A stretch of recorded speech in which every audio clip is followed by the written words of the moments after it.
بدقسمتی سره امت مسلمه ورځ په ورځ د مغربي تهذیب نه متاثرہ کیږي. د ویلنټاین ډے چې کوم بدتمیزی وال رسم په دنیا کې پلاو شوی دا دومره په نور ملکونو کې نشته لکه څومره چې په ملک پاکستان یا نور اسلامی ملکونه دي. په دې کې ډیر سخت زیات ده او په دې ورځ باندې د خپل محبت اظهار کولو لپاره خپل معشوقې ته یو ګل ورکوي. حالانکه اسلام د هر مؤمن په خمیر کې په خاوره کې دا محبت شي ده. د محبت لپاره اسلام څه خاص وخت او څه خاص ورځ مقرره کړې نه ده.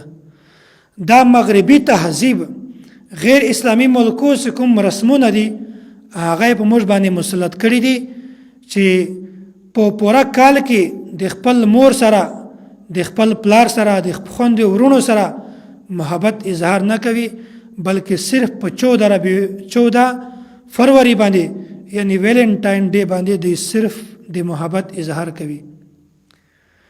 حالانکه یو مؤمن انسان ته دا نه پکار چې په دې ورځ باندې دی د محبت اظهار وکړي بلکې مؤمن خو ټوله ډانچه د الله تعالی ټوله ډانچه کې د په خمیر کې الله تعالی محبت شي دا چې ټولو نه زیات محبت د دې دنیاوي چې کومه سلسله ده په دې کې د خپل مور سره خپل پلار سره خپل ورونو سره خپل عزیز او قریب او خپل رشتہ دارو سره د محبت درس ورکړی ده. او بیا اسلام هر بچی ته د خپل مور سره د محبت ډیر زیات درس ورکړی ده. او بیا هم موږ د مغربي تهذیب چې کوم د دې کلچر ده د دې کوم رسمونه دي هغه موږ ایجاد کوو. بوډا پلار د کور نه ووځي او پر ورځ په دای یو ځای کې مزدوره کوي بل ځای کې مزدوره کوي او دای په دیاړي باندې کارونه کوي. دای پر ورځ باندې دغه زړو او کمزورو لاسو باندې مزدوره کوي د کمزورو موټانو باندې بوري اوچتوي د ورځې خوراکونه کوي او د دې د وجه نه چې صرف د پیسې ز خپل بچانو ته حواله کم د ما په کور کې بچان دي هغه ته سزر بچت کوم او داسې کور ته پیدل هم راځي د دې د وجه نه چې ما به څه پیسې بچت شي هغه ز بچانو ته ورکم. نو ما ته وایي د خپل پلار د خپل بچانو سره د محبت ثبوت په دې نه زیات کوم کېدلی شي چې یو پلار د خپل بچانو سره دومره محبت کوي چې خپل ځان باندې تکلیف تیروي او خپل بچانو لپاره یو آرام سکون ول ژوند غواړي.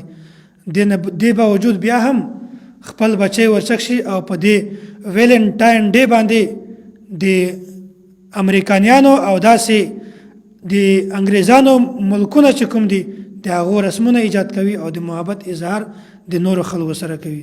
پکار ده چې اول د خپل مور سره پلار سره او داسې ورونو سره خپل رشتہ دارو کې محبت ساتي او په شریعت کې یو ورځ او خاص وخت د محبت لپاره متعین نه ده.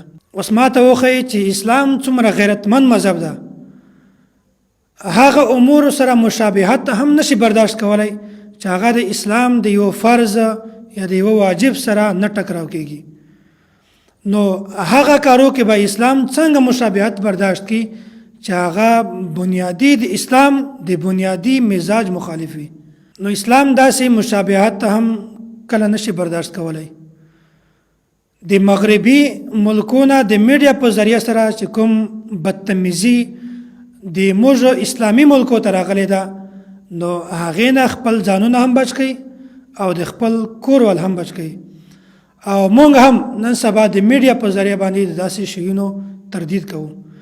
استاد محترم متکلم اسلام حضرت مولانا محمد الياس گھمن حفظہ الله هغه بار بار فرمایي وایي په کوم یو شکل باندې چې کومه فتنه راوچته شي په هغه شکل باندې د هغه تردید کوي. که یو مسله په علما کې اختلافي وي د هغې اصلاح په علما کې کوي. که داسې مسله وي چې په عوامو کې وي د هغې اصلاح په عوامو کې کوي.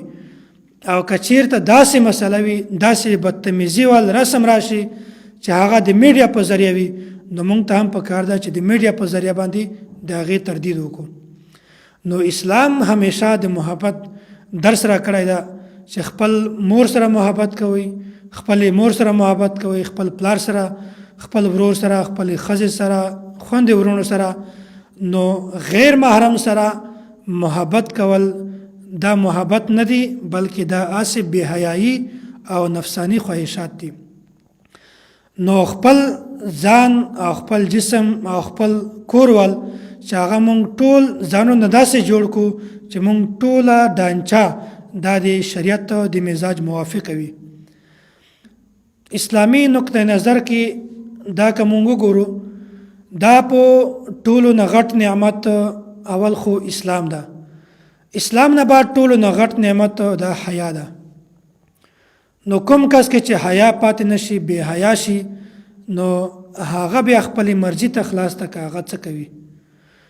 د مؤمن انسان لپاره او مسلمان سړي لپاره حیا دا ډیره ضروری ده. نبی علیه الصلاۃ والسلام حدیث ته الحیاء شعبة من الایمان.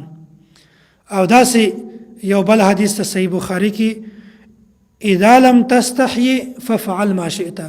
کله چې تا کې حیا ختم شي نو بیا ته خپل اختیار ته خپل مرضی ته کولاوي چې ته څه کوي، پتا باندې هیڅ پابندي نشته. بل یو حدیث ته الحیاء خیر کله، حیا دا ټوله خیر ده. نو موږ تاسو ته پکار ده چې ویلنټاین ډے 14 فروری د دې مناولو نه موږ اجتناب وکړو او خپل کورول او خپل رشتہ دار او خپل ملګری هم د داسې بدتمیزی او بې حیایي رسم نه موږ تاسو وساتو. واخر دعوانا ان الحمد لله رب العالمین.